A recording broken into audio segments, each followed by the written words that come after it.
afternoon, students. We will study about today microorganisms. Microorganisms இந்த microorganisms virus, bacteria, fungi, algae, protozoa இதெல்லாம் பார்க்கலாம். இதுல protozoans பத்தி பார்க்கலாம். Protozoans அப்படினா கிரேக்க வார்த்தையில protos means first and zoon means animal. They are included under the kingdom Protista. The protozoans kingdom Protista ல வச்சிருக்காங்க. The study of protozoans is called protozoology. The protozoans பத்தி படிக்கிற அந்த ஸ்டடிக்கு என்ன நேம்னா protozoology. The protozoans ல நம்ம எக்ஸாம்பிள் நிறைய பார்க்கலாம்.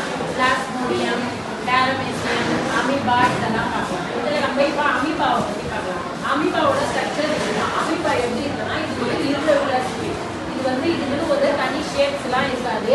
இதுல சூடோபோடியா, ஃபுட் பிளாக்டோல், சைட்டோபிளாசம், செல் மெம்பரேன், நியூக்ளியஸ் இதெல்லாம். அதுக்கப்புறம் பிரசன்ஸ் ஆஃப் சூடோபோடியா. இந்த சூடோபோடியா இந்த அமீபாக்கு எதுக்கு யூஸ் ஆகும்னா லோகோமோஷனுக்கு யூஸ் ஆகும். Amoeba is a